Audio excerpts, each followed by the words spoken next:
Our keynote speech tonight is Jim Mars, and I'll read a short bio introduction about him.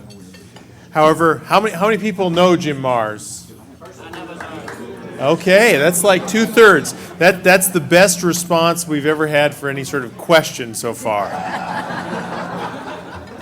Yeah, that's 2/3. How many people know the name of the president? Everybody, hopefully. Dick Cheney was the answer. So, Ken, are you ready? Okay. All right. If we can have quiet or so, let me begin by introducing our keynote speech. Jim Mars is an award-winning Texas author and journalist. He has never hesitated to write about some of the greatest mysteries and controversies of our time. He is a distinguished journalist and author of best-selling books like Rule by Secrecy, Crossfire, and Alien Agenda. And I guess the latest one is Inside Job. Mr. Mars is a gifted writer, sleuth for the truth. He wrote the foreword to my book, Magic Eyes Only. And I'm sure that he just sort of sat down at his computer and banged through it once, and it was perfect. I'm the truth fairy. Truth fairy, okay. His 40-year experience in investigative journalism is a powerful discriminant for fact versus fiction. And one of my goals is I'd love to have 10 investigative journalists here today that are studying in college to dive into any one of these crash retrievals or any one of these mysteries related and pursue it with rigor. And I'm sure they would find it fascinating and interesting. He's appeared on hundreds of national and regional TV and radio programs, including This Morning America, Geraldo, Montel Williams, Today, Good Morning Texas. Good Morning Texas. Okay, wait a second. It says it's a typo. Wait a second. I thought Texas was its own state, our own country, right? It is, right? Okay. Right. Okay. Larry King and Art Bell radio shows. A former president of the Press Club of Fort Worth and a current member of the Society of Professional Journalists, Sigma Delta Chi, another secret society, no doubt. And investigative reporters and editors, Mars has spoken out on a variety of conspiracy topics, including TW-800, the Waco tragedy, Oklahoma City, bombing, terrorism, covert government operations. And his speech tonight, his keynote speech, will be, Will the Rocket Engines Go the Way of the Dodos? Please help me welcome Mr. Jim Mars.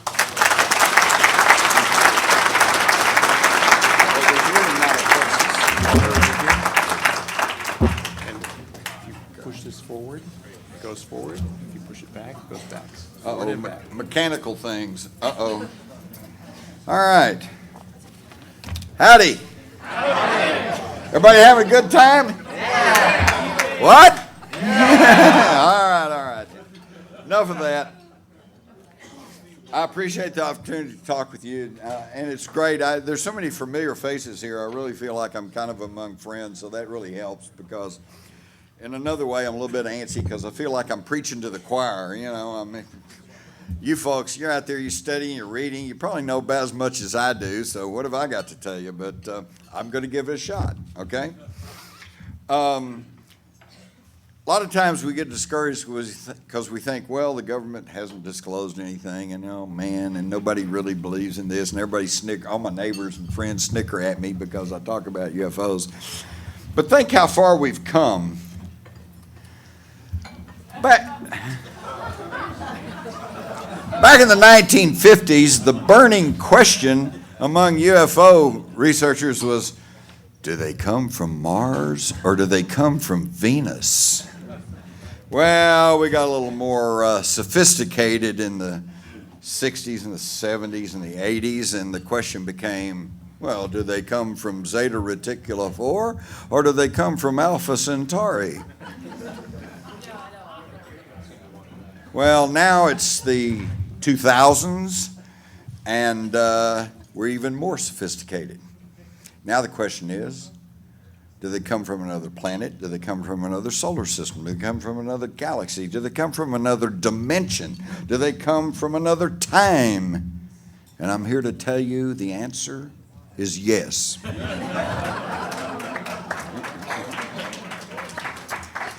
Now this is a downward look towards our own Milky Way galaxy, and as you can see, it's quite a stunning view. And do you notice that it's swirling? Do you know, we all know the solar system swirls around, okay? And we all know that the Earth spins on its axis. Why do it do that? And why don't we stop after some point?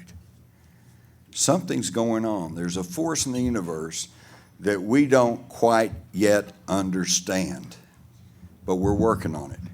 And that's kind of the topic of my talk tonight. And we're going to start with this fella, David Hudson. David Hudson was, back in the 70s, mid-70s, was a farmer in Arizona. Now, don't get the idea that he just had a mule and a plow.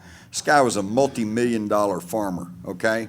But he was having a tough time of it because any of you who've been to Arizona, you realize that that sun-baked soil is hard as concrete. How can you grow anything there? So he was putting sulfuric acid, trying to break up the soil, trying to get to where he could maybe make a living doing this big corporate farming thing. And when he did that, he began to see these little sparkly objects all around, and they picked it up, and there was these little tiny beads, okay? And he wasn't sure what that was. Along with the gold and silver, he was recovering something that they couldn't explain. And that something turned out to be something that was heretofore unknown to science. It was monatomic matter. And he found that by taking a cyanide solution and dissolving the gold, that some of it was gold, silver, platinum minerals, and that running it through a copper electrowinding cell that they would attach to a charcoal filter, and they would come out with these little small beads, but they still couldn't quite figure out what that was. So he coined the term ORME, which stands for orbitally rearranged monatomic elements, found in gold, silver, copper, cobalt, nickel, along with palladium, rhodium, iridium, ruthenium, osmium, and all that sort of stuff, okay? Interestingly enough, ORME in ancient Hebrew meant, what is it? The tree of life. It meant the tree of life. So that's kind of interesting, but he also found that through a heating process that these beads, these monatomic elements, could be reduced to a fine white powder. And some of you, how many of you have heard of the white powder of gold? Okay, yeah, okay, several of you. So this is exactly what this was, but then keep in mind that you can also do this with silver and some of these platinum metals. I'm not going to go through all this, but here's just a brief handful of some of the scientific articles that have been, papers that have been published now, talking about this monatomic matter and the deformation of the atomic nuclei, okay?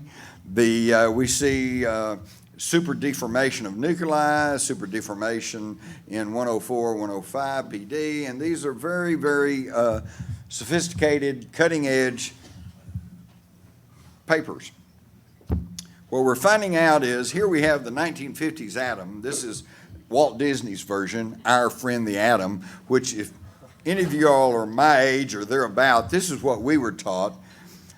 Got a little nucleus and got your electrons buzzing all around, but over here on the right-hand side of the screen, you'll see what the new, up-to-date Encyclopedia Britannica shows us about the atom. Whoa, it's a whole different animal now. And you'll notice that there is this cone, okay? Is this some sort of a swirling vortex that is around the atom? because we all know that the atoms, the electrons, they're all moving, okay? But what moves them? Why don't they stop? There's got to be some kind of, we're all told that perpetual motioning is impossible, so what's pushing them? And we also see now that if you really get down and look at an atom, you've got the nucleus in the center, and then you've got your electrons moving around. But most of it is empty space.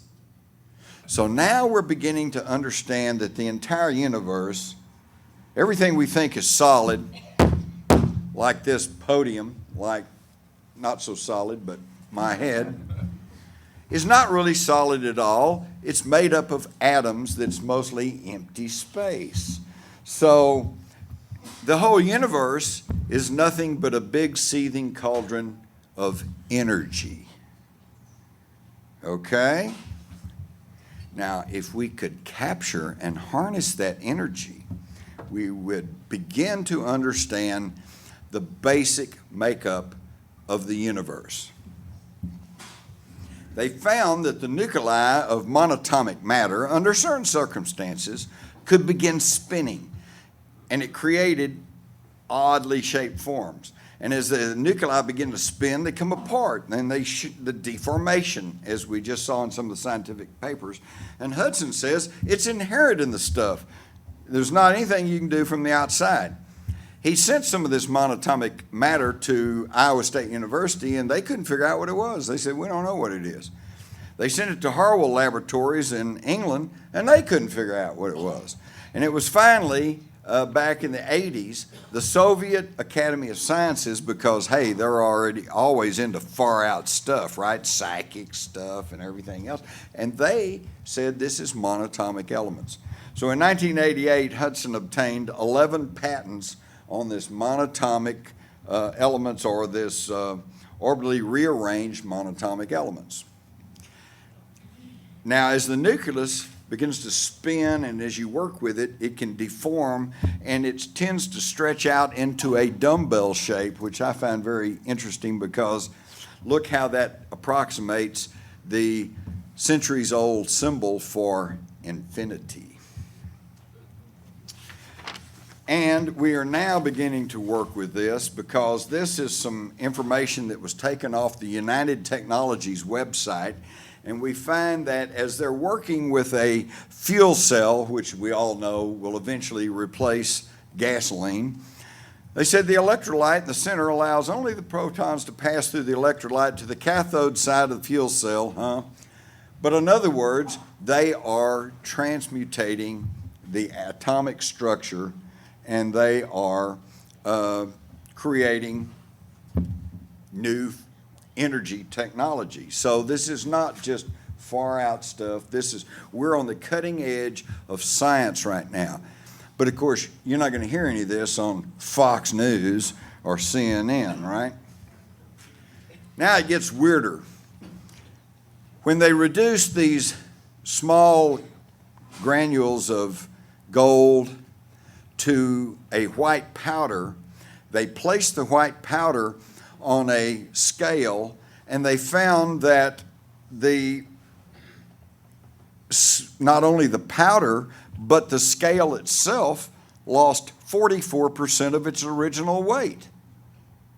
Hey, this begins to sound like anti-gravity. Oh, we all know that's just a hoot. That doesn't exist. We can't talk about anti-gravity. If you're an academic and if you're a scientist, and unless you're just a stupid old dead-headed Texas reporter like me, you can't talk about anti-gravity because we all know that's just absurd.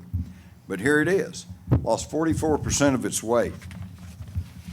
And it was transferable because the weighing pan lost 44% of its weight. But then it gets weirder. Through a heating process, it would disappear.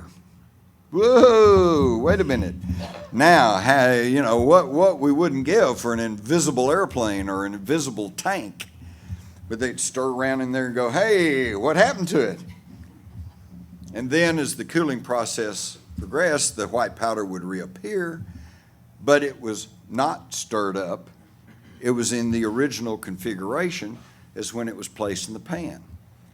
So now we see, oh, it didn't just disappear, it went somewhere.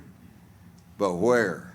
Another dimension, time, and that's another thing. What we're going to find is everything that we're trying to deal with, matter, speed, gravity, time, it's all connected because it's all connected to energy. And if you can nullify gravity, you're going to nullify time. If you can nullify time, you can nullify gravity. Hello? And now Hudson then went and talked to a local friend of his that was a rabbi and said, have you ever heard about the white powder of gold? And he immediately said, oh, yes. He said, but the knowledge of how to produce this was lost back at the time of the destruction of Solomon's temple. So this is, whoa, wait a minute. Maybe this is nothing new. Maybe this is some old technology, which then sends us on a checkup of all, of course, the alchemist, which up until, maybe the 19th century, that was their version of scientist. Encyclopedia Britannica states that the fabled philosopher's stone, often referred to as the elixir of life, is not really a stone anyway, but sometimes called a medicine for the rectification of base or sick metals. Irenaeus Philalethes, 17th century alchemist, wrote, our stone is nothing but gold digested to the highest degree of purity and subtle fixation. Whoa, so they were already onto this white powder of gold and this transmutation of base metals and palladium, platinum metals and gold and silver. But they had kind of lost the technique. They weren't sure how to make it work. So this, of course, we all know how the old alchemists were trying to convert base metals into gold, okay?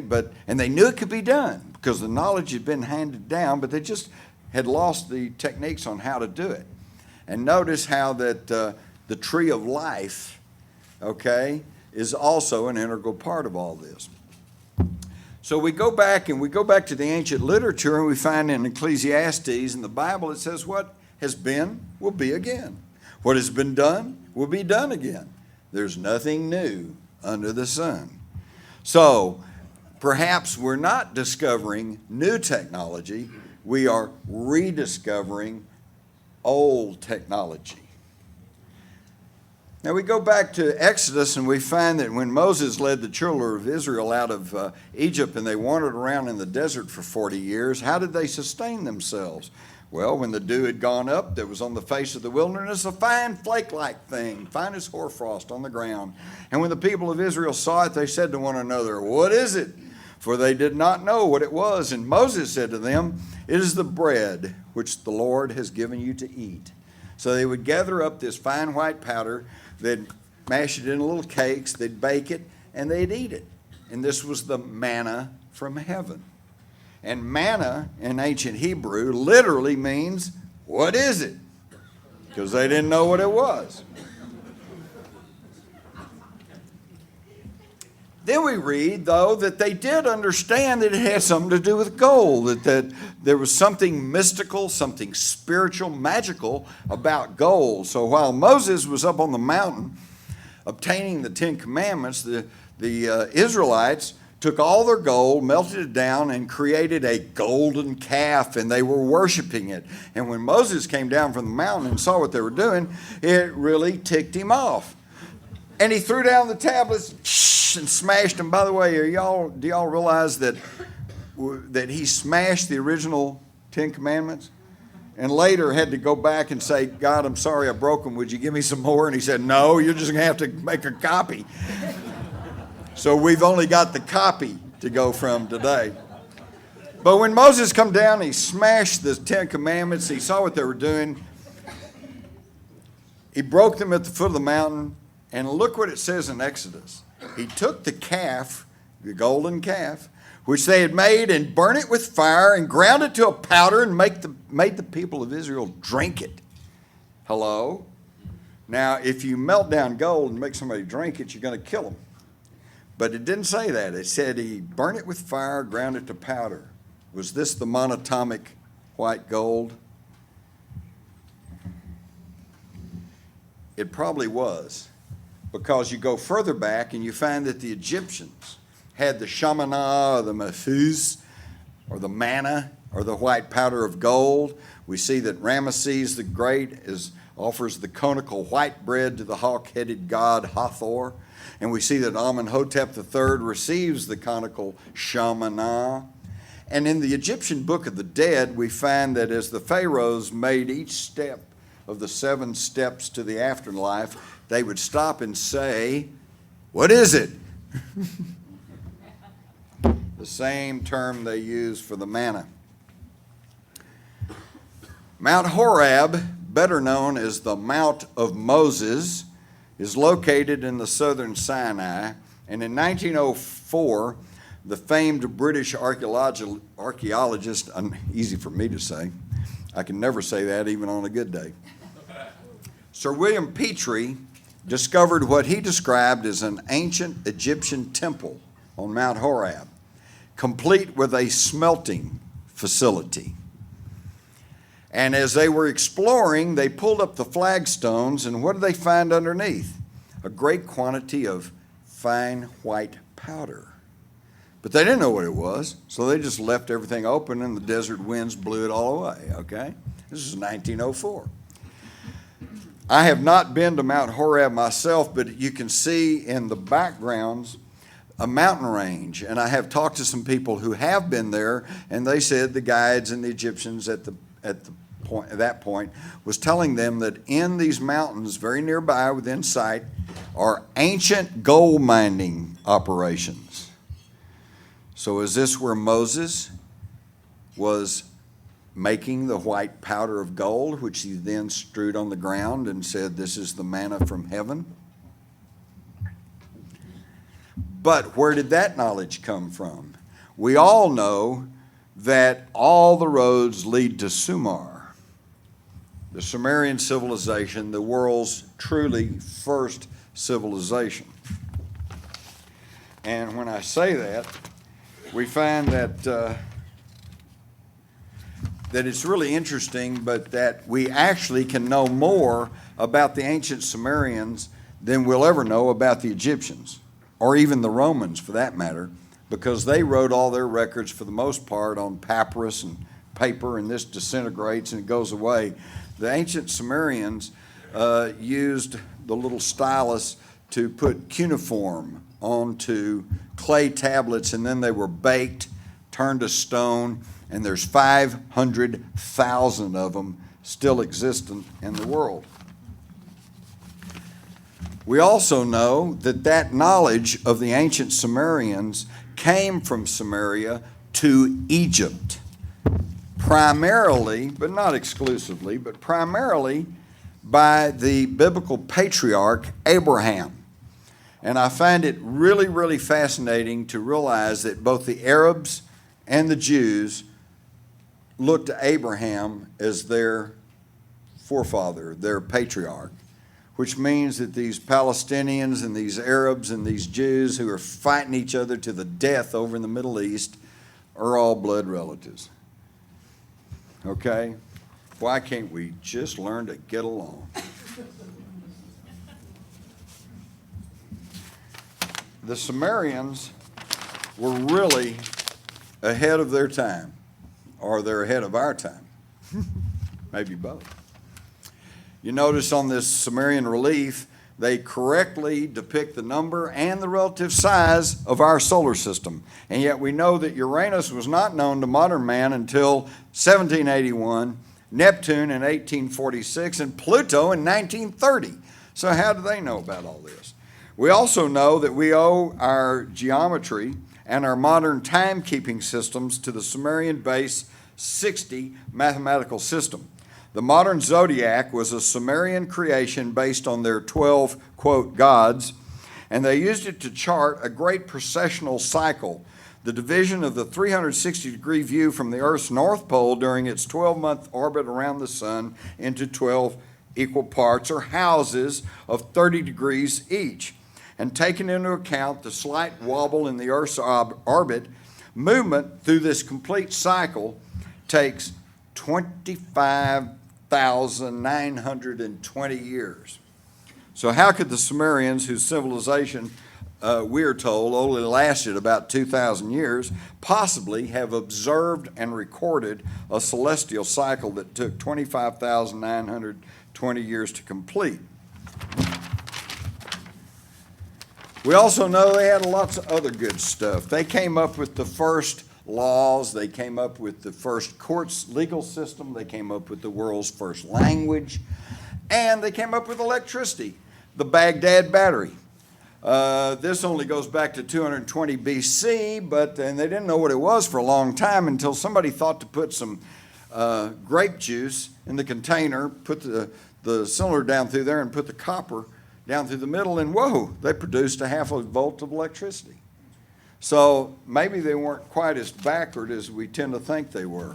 And how do we know all this stuff? Because again, they put it on their baked tablets, which are still in existence, 500,000 of them scattered around the museums of the world, and only 20% of them have been translated. And they predate the Bible by at least 4,000 years. Any of you young people out there, if you're thinking, what am I going to do with my life? Please learn Sumerian and go translate those tablets. Maybe we'll find out what's going on.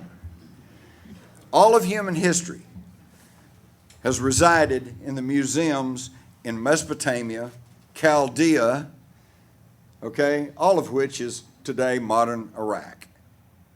That's where it all started. That's where all the secrets are. And what are the secrets? The tablets even tell us where we came from, what's happening, or at least one significant portion of what happened here in the Earth's far distant past. They tell us that 432,000 years ago, before the Great Flood, the Anunnaki, which has been translated as those who came from the heavens down to the earth, came through the Great Bracelet, it's the asteroid belt, and they landed in the Persian Gulf, and they began to colonize and search for gold. They were after gold. And there were strikes over the hard work, and it was decided to engineer a slave race by manipulating the DNA of primitives. Now, by the way, this is really fascinating to me because they had the same arguments that we're having today about the propriety of cloning and changing genetic sequences, et cetera, et cetera. But they really needed the gold. So they rationalized and said, well, okay, we're not really creating anything because that's God's purview. We are simply making better an existing primitive race, all right? And their science officer, Enki, said, hey, we don't have to have all this strife because I've been working with some primitive earth creatures down in the Abzug, which has been translated to mean Africa, and I've got a little lab down there, and I've been working with these things, and I think I can tweak their DNA, and I think we can come up with a servant race that will do all this hard gold mining for us, and then we won't have to worry about the Anunnaki having strikes and work slowdowns and everything else because they don't like all that harsh conditions down there digging for gold. And they went along with it. Now, science today tells us that the mitochondrial DNA can be traced all the way back to one female in Africa. Shall we call her Lucy? Okay. And the Sumerian tablets even give a description on how they did this. They took the sperm of an Anunnaki male and they fertilized the egg of a earth primitive female, and then they implanted the fertilized egg in the womb of an Anunnaki female who carried it to term and had a cesarean birth, okay, and produced what they call the Adama, the Adam, the first human, okay, the earth human. And then after that, things went to hell in a handbasket because pretty soon the humans are overrunning everything. the overall mission commander, Enlil, complained, according to the tablets, about he was kept awake at night by all the humans having sex. You know, keep them quiet, keep them out of here, get them out of the house. And pretty soon they decided they didn't want to have direct contact with the humans, so they set up a system of kingship, which came about also because some of them decided that these earth females weren't too bad. And so they were messing around with them, and we came out with the hybrids. In the Genesis book of the Old Testament, they call them the Nephilim, the sons of God who mated with the earth women. All right, and they were the mighty men of yore because they were hybrids. One of these hybrids, according to legend, was the great king of the Sumerians, Gilgamesh. And you really ought to go back and read the story of Gilgamesh. It's quite a saga, and it has not received the same publicity as the Odyssey of Homer and some of the other great heroes. But basically, Gilgamesh, who said that his parents, one of his parents was of the gods and his other parents was of the earth, and so he was a hybrid, he was half and half, and he wanted to know the secret of immortality. He didn't want to live a mortal lifespan, he wanted a little bit more, which indicates, why would he want that unless he knew that there was more to be had? So he takes off with his non-human companion Enkidu, and that's a real question. Was Enkidu some sort of organic robot? Was he a metal robot? Was he a Robbie the robot? You know, or was he maybe just a very primitive earth creature? And that may be it, because Enkidu, when he starts out, is on all fours, banging at the moon, scratching behind his ears, and drinking with his mouth from puddles. And Gilgamesh shapes him up, puts him in clothes, teaches him a language, and pretty soon he's going along with him. Now, for the longest time, we thought that Gilgamesh was just some kind of legend, just, you know. And it's the same thing with this Anunnaki, by the way. The Sumerian tablets never refer to them as gods. They just refer to them as the Anunnaki. It was only in the 19th century, the mid-1800s, that archaeologists began digging up all these mounds over in Iraq, and they began to uncover these ancient Sumerian cities, and it was only at that time they began to understand that there was a civilization older than Egypt. Before that, everybody in the world, Roman Empire, the Middle Ages, all the way up to our written history, they thought the first great civilization was Egypt. And that's why a lot of people today still think Egypt was the big civilization, but no, it was the Sumerians.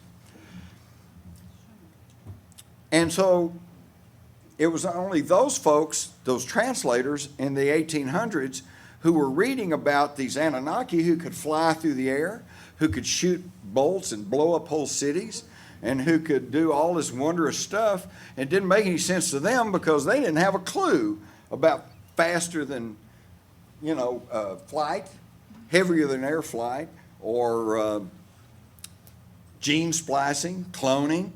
They didn't have a clue about that, so they just said, well, this is their mythology, these are their gods. And if you want to read about Enki and Enkidu and all this bunch, go look at Encyclopedia Britannica, and you'll find the whole story right there, except it's under Sumerian mythology, okay? And so what's happening today, really, starting with Zachariah Sitchin and Dr. David Horn and C.L. Turnage and, I don't know, a whole bunch of people, is they're not really retranslating anything. The translations have all stayed pretty much the same. It's the mindset. They clicked a little bit, and they're saying, look, these stories that they were telling that back in the 1800s, early 1900s, we said was their mythology, are actually their history, and they're telling us real stuff. Okay? That's the only thing that's happening, and it's slowly seeping along. Some of you are familiar with this, some of you are not, some of you buy into it, some of you don't. That's okay. It's trickle down. It's working. We also know that Saddam Hussein believed himself to be the reincarnated King Nebuchadnezzar. and that he was rebuilding Babylon. So obviously he had an intense interest in this ancient history. And he probably knew all about the Anunnaki, and he knew all this, quote, mythology. So it would actually behoove us to consider a little bit the story of King Nebuchadnezzar. King Nebuchadnezzar of Babylon, which was just another name, and that's another thing they've thrown us off with all this time. They talk about Samaria, and then it's Chaldea, and then it's Assyria, and then it's, the Babylonians. And hey, it's all the same bunch from the same place. It's all over there in what is now Iraq. And King Nebuchadnezzar also believed himself a hybrid, a mixture, part God, part human. And he too was interested in finding out the secrets of longevity. And I'll stop and mention right here how the secrets of longevity tie in with the monatomic gold and the powder of gold, is that there is some theory and some work being done that the white powder of gold, if ingested, does more than heal you. It actually cleans up your DNA. Now that's really thought-provoking, because we all know that every 7 years, every cell in your body has been renewed, okay? Any of you who are older than 7 years old, 7 years ago, there's not one cell in your body today that was there 7 years ago, because your DNA tells that strands within each cell says replicate the cell, and it replicates. I was kind of amazed to find out that if you got a ugly scar on your arm, the DNA tells it replicate the cell, not a healed cell, but replicate the cell of the scar. That's why your scar's still there, okay?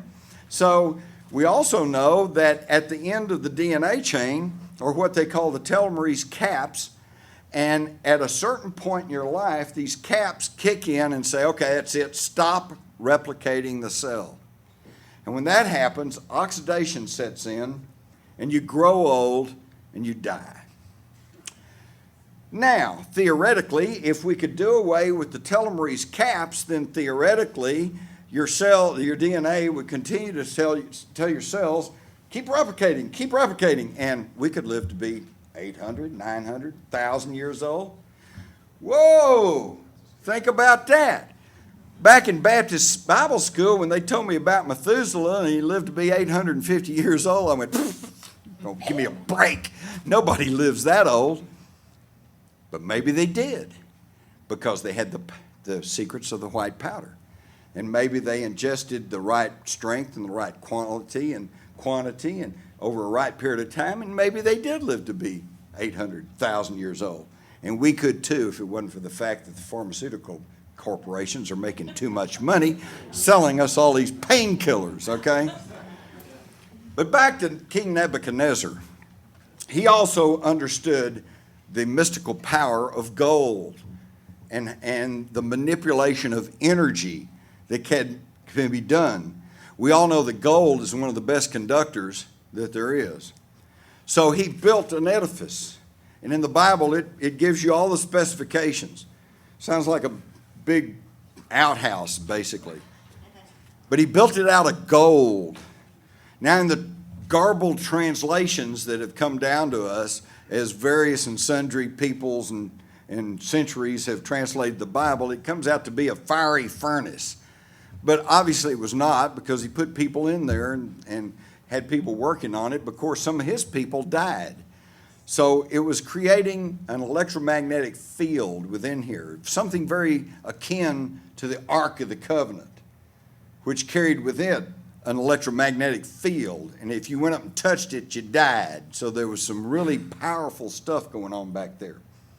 How did they build the Great Pyramids? Maybe they had the manipulation of energy secrets, and they simply lifted those things up and transported them around. We don't know, but we have this tantalizing evidence that way back there, the vestiges of this knowledge of the manipulation of energy at the atomic and subatomic level was known at least to some of these people. So Nebuchadnezzar would send his people in there and they'd die, and it was really aggravating him. So he goes to Palestine overruns that place and grabs 3 of the top Hebrew priests, Shadrach, Meshach, and Abednego, brings them up there, and he says, okay, I want you to make this thing work, because they had the knowledge passed down from Abraham that he had brought from Ur of the Chaldees, which is the city of Ur in Iraq. And they said, well, you're not our king. You don't worship our God, and we're not going to work for you. So he said, okay, then I'm going to throw you in there, and you're either going to make it work or you're going to die. But he didn't just chunk them in. First, it says they donned their hats, their coats, and their garments. Well, now, why did they make mention of that, and why would he let him put stuff on if they were just going to throw them in a fiery furnace? Was it their radiation suits? And then when they're in there, he calls to his minions. He said, he didn't want to get close to it. He said, are they in there? And they said, oh, yes, O king, they're in there. Are they alive? Yeah, they're walking around in there. In fact, there's 4 of them. 4 of them? We only put 3 of them in there. Where'd the 4th one come from? Who's the 4th one? Oh, king, it's the Son of God. That's what it says right there in the Bible, and then that's the last you hear of that. I'd like to know who that was. Who was the Son of God? Where'd he come from? And where'd he go to? Is that tantalizing evidence that by manipulating this energy, they were creating a stargate or a portal, another dimensional gate?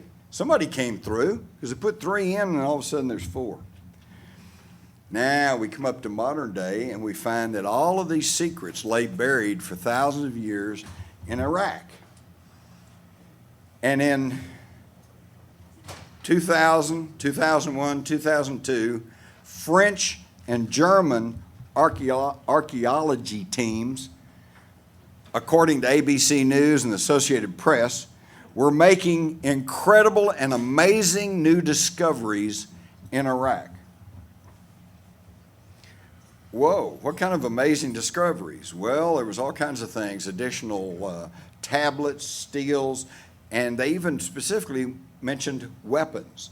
Well, why would they mention weapons? Who cares about an old rusty spear or a sword? Maybe there was something else more involved. And right after that, George Bush decides we've got to attack Iraq. Never mind that the United Nations weapons inspector, Hans Blick, said there is no weapons of mass destruction there. Never mind that our own weapons inspector, Scott Ritter, said there is no weapons of mass destruction there.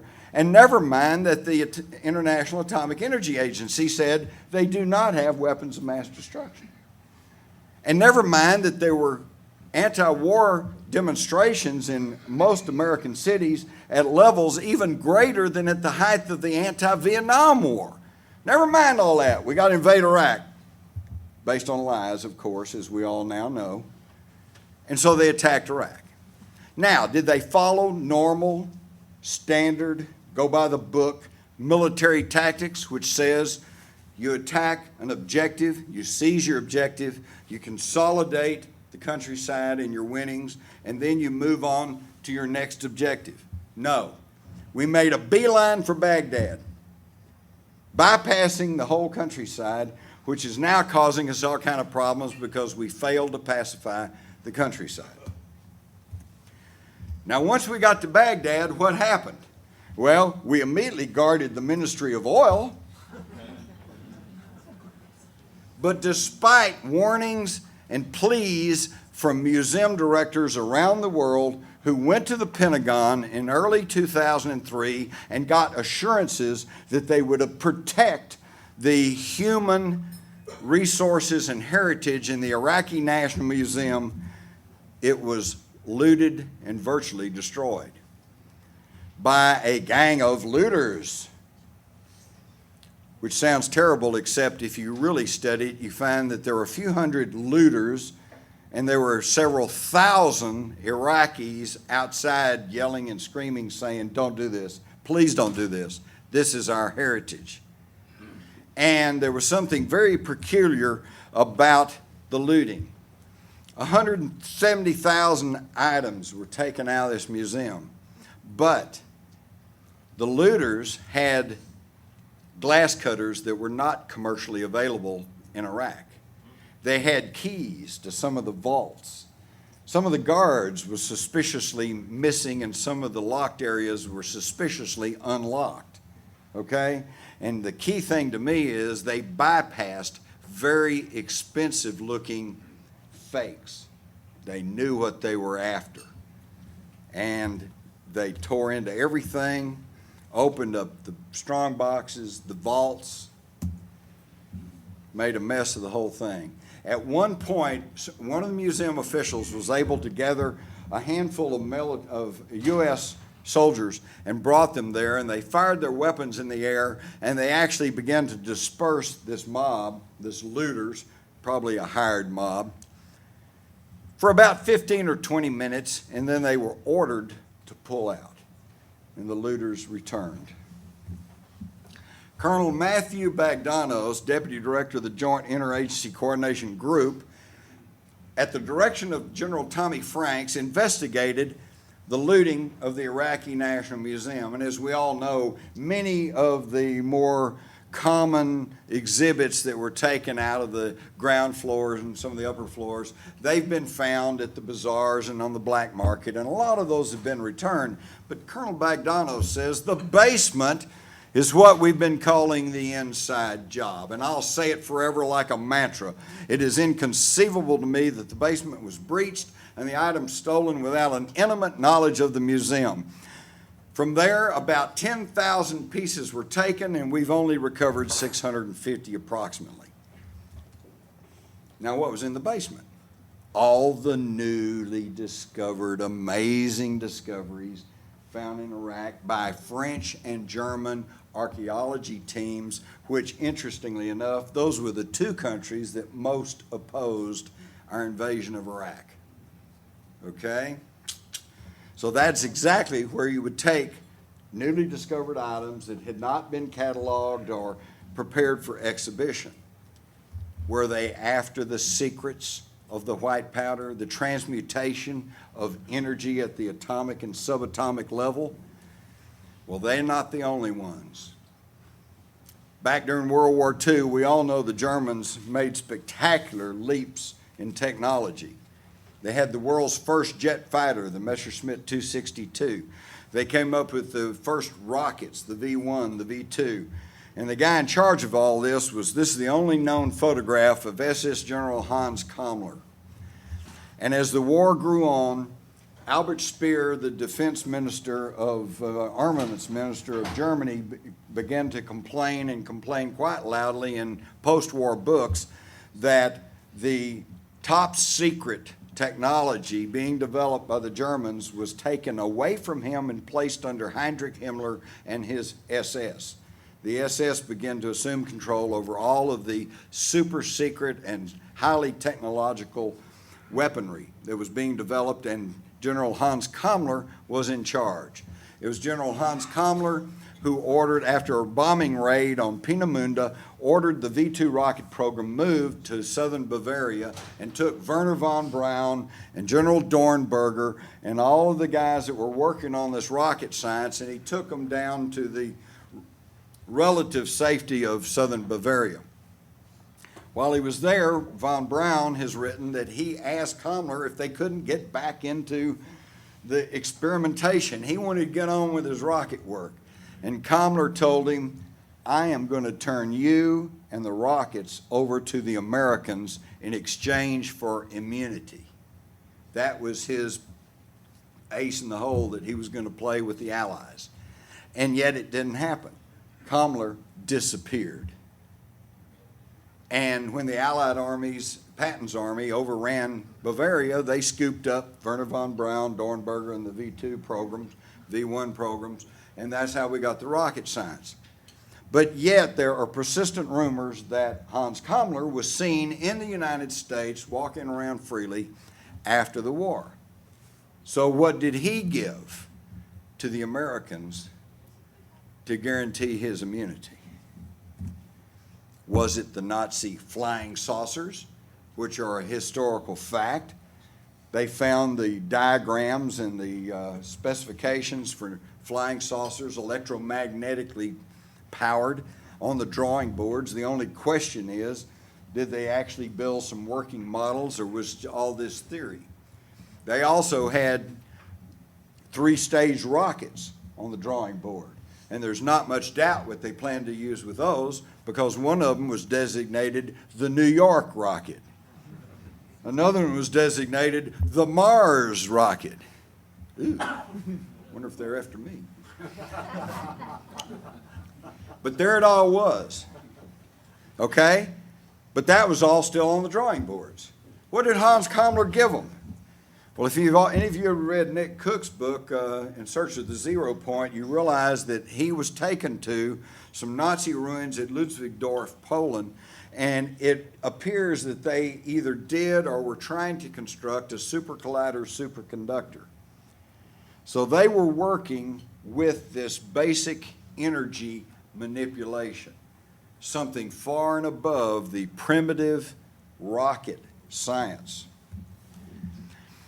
Now, most of you are familiar with General Twining's memo of September the 23rd, 47, and we always focus on this paragraph A, which says the phenomena, and up here the subject is flying disc, the phenomena reported is something real and not visionary or fictitious. We knew in 1947 that saucers were real and that this was not fictitious. Others knew it too. This is a diagram of a fourth dimensional vehicle designed and patented in 1957, but with patents that dated back to 1947 by a fellow named Otis T. Carr, Baltimore, Maryland. In his brochure of his company, the Karato Dynamics, they were introducing the Karato gravity motor. And in 57, in this brochure, he claimed the total answer for space travel is, quote, any vehicle accelerated to an axis rotation relative to its attractive inertial mass immediately becomes activated by free space energy and acts as an independent force. Oh, free space energy. That kind of sounds like 0 point energy, doesn't it? And he's talking about a rotating force. So what happened to Mr. Carr? The U.S. government came down on him, squished him, called him a crackpot, ran him off, just like they did Wilhelm Reich, Tesla, Royal Raymond Rife, Tucker, you name them. You come up with something good. If they can't classify it as a national security secret, then they send in the Security and Exchange Commission, the IRS, and the EPA and everybody else, and they just wreck you. But he wasn't the only one. At this time, we see that there were magazine articles talking about the G engines are coming. We're going to develop a gravity engines. L.D. Bell, aviation pioneer, says we're already working on nuclear fuels and equipment to cancel out gravity. And Bill Lear, designer of the Learjet, says all matter within these new ships would be influenced by the ship's gravitation only. All right? And the British, right after the war, were announcing that they were going to produce a whole new revolutionary new type of aircraft that could travel 18,000 miles an hour and turn on a dime, and sounds like UFO. Okay? And they went into business and they set up a plant in Western Canada, and before long the United States was involved by the early 50s, and that's where we got the Avro car, okay, which was a saucer-shaped device. And again, going back to Twining's memo, in 1947, he also stated that it is possible within the present U.S. knowledge, provided extensive detailed development is undertaken, to construct a piloted aircraft which has the general description of the object in paragraph A, which was the flying disc. So in 47, Twining, head of the Air Material Command, said, yeah, if we have a concerted effort like the Manhattan Project, we can build a flying saucer. Okay, and then you've got all these people in the early 50s saying, oh, yeah, we can make this and we can make that, and you have the Avro car, and then the curtain of black dropped. And from that point on, anybody who tries to talk about anti-gravity is laughed out of the room. It became a dark and a non-subject. But the question is, was it really? In 1959, they finally rolled out this Avro car, and it wobbled around a little bit, and they said, nah, we really couldn't make it work. And that was the end of that. So was that really the end of it? Interesting enough, in June 1947, we've got the famous Kenneth Arnold incident where he saw the disc over Mount Rainier. And where they go to? They all flew back north towards western Canada, exactly where the Avro plant was located. I recently found these pictures on the internet. Here seems to be a U.S. Air Force flying saucer flying around. Back in the early 60s, you notice it's going down the little picture, it's flying along with the Sabre jet. What powered it? Was this jets? Was it magnetics? Was it anti-gravity? Well, we don't know because it's all in the dark hole of national security. But now, today, there is a group of scientists, businessmen, military people who have taken upon themselves to penetrate the secrets of UFO technology. And they now have a pretty good idea of the technology being used and are quietly seeking funding to see if they just can't build one on their own. But they hesitate on this because they realize or they believe that this would be a duplication of effort, because there's an abundance of evidence, which I don't even have to go into with you folks. Area 51, things go up, zip, zip, zip, okay? That this technology is already in existence and in the hands of, I hesitate to say the United States government, because as we all know, there are circles within the circles, but within people connected to the government and or military, they have this technology. And why duplicate the effort and spend millions on prototypes when they've already got some working? This group feels like that they need to increase public awareness, and they need to find the leverage to force the people within the government who we can describe as MJ-12, if that's indeed what they still are calling themselves, into giving us this technology. Because we all know that the basic human needs are food, clothing, and shelter. But I submit to you that there is a more basic need, and that is energy. If you have energy, you can plow fields and you can produce food. If you have energy, you can make clothing. If you have energy, you can build houses. Energy is the key. And right now, we're choking to death on the fumes of petrochemicals. With the current levels of pollution, ice cap melting, geophysical changes that are taking place on the planet, the time for such secrets being held in the hands of a self-appointed few is past. The population of the earth must begin to take our future into our own hands.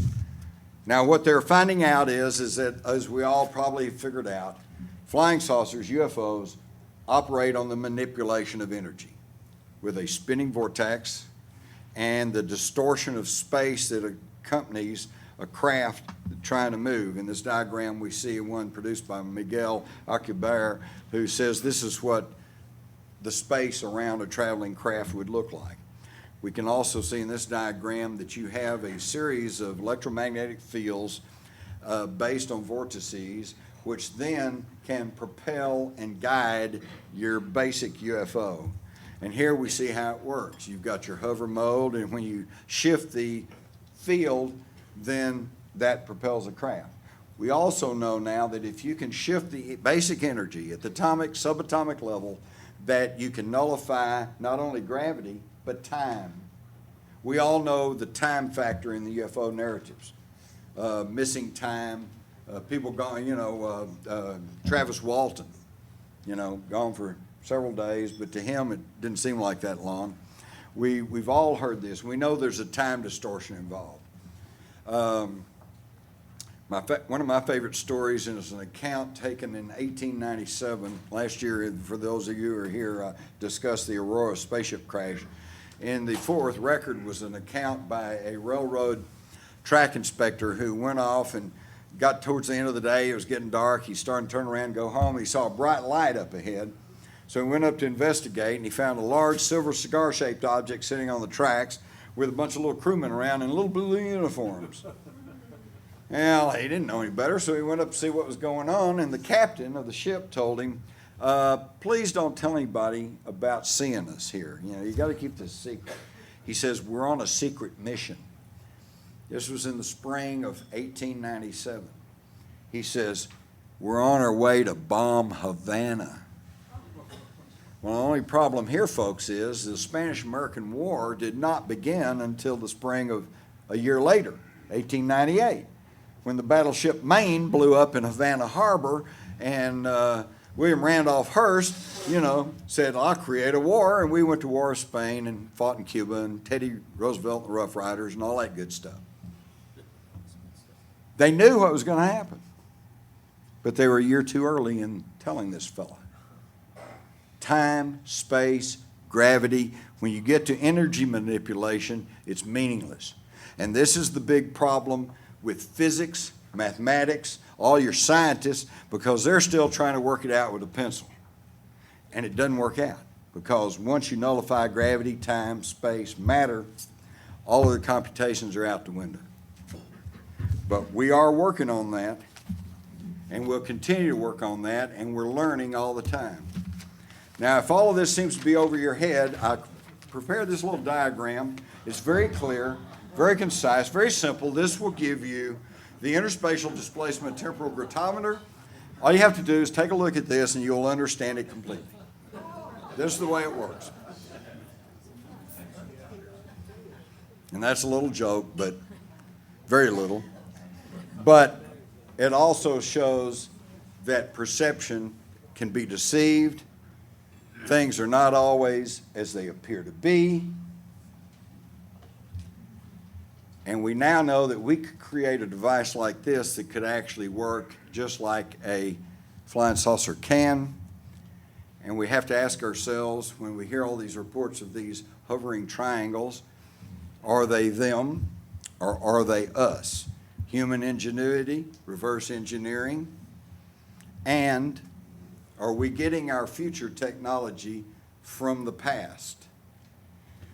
But there are many hurdles and many challenges ahead, none the least of which, here are 7 questions that I put for you, and I'll leave up here for a while. Until we can answer clearly questions such as this to ourselves, then we are probably not ready to go into the future of science and energy manipulation that is waiting for us if we'll only grow up and take the chance. And I appreciate the opportunity to speak with you all tonight. Thank you very much. Let's party.